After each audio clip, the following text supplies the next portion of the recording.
t'as craqué. Ça va bien se passer. Oui, peut-être. Ça s'est très mal passé pour Emmanuel Macron lors de son séjour à Mayotte. Ah ouais?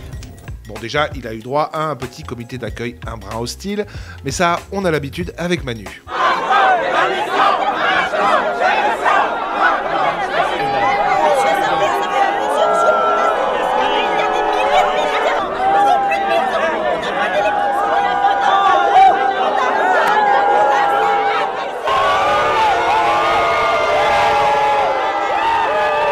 C'est triste. C'est triste.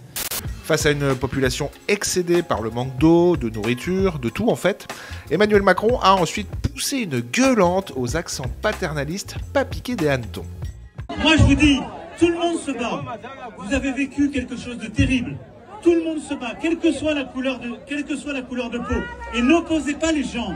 Et ils sont susceptibles et il faut prendre des gants. Qui ça, il? Bah vous. Et noir. N'opposez pas les gens. Si vous opposez les gens, on est foutus. Parce que vous êtes contents d'être en France. Parce que si c'était pas la France, pour vous dire, vous seriez 10 000 fois plus dans la merde. Ça va, toi, content d'être en France? Toi, bon boulot? Oui.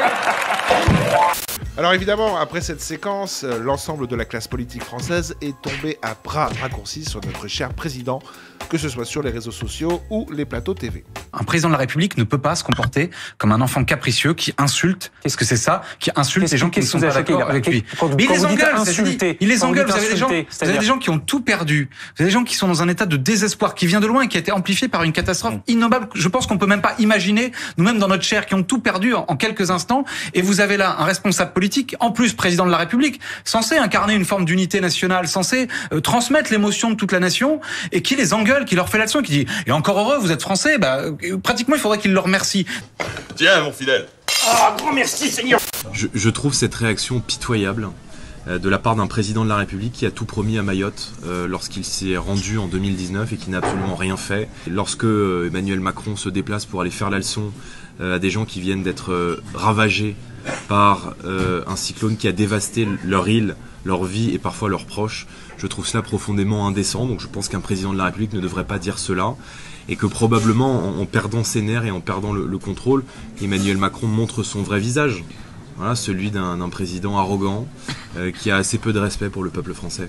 Moi, je partage totalement la description que vous avez faite. Et comme si ça ne suffisait pas, le journal Le Monde est en train de démolir Emmanuel Macron avec une suite d'articles qui fait fuiter des propos tenus en privé à l'Élysée, certains étant clairement racistes ou homophobes. J'ai trouvé ça très violent. Alors à ce sujet, Florian Philippot a une théorie qui tient la route. On l'écoute. Ils sont en train de le démolir. Donc ça, je pense que c'est alimenté par Gabriel Attal et son entourage, et peut-être même par son secrétaire général Alexis Collère, qui, semble-t-il, d'après l'article du Monde, commence à en avoir marre, et c'est quand même une prouesse d'Emmanuel Macron, alors que ça fait des années qu'il le protège et qu'il vit et qu'il travaille, qu'il vit, en tout cas à l'Élysée, avec lui. Ouais, c'est pas faux. Bref, tout ça sans la chute pour Emmanuel Macron, qui se fait lâcher de toutes parts. Lâcher ou lyncher ? À quelques heures près, cette séquence à Mayotte aurait été intégrée dans mon top 10 des humiliations de Macron en 2024. Comment ça, vous l'avez pas encore vu ? Qu'est-ce que c'est que cette histoire ? Bah il est là, hein, il suffit de cliquer.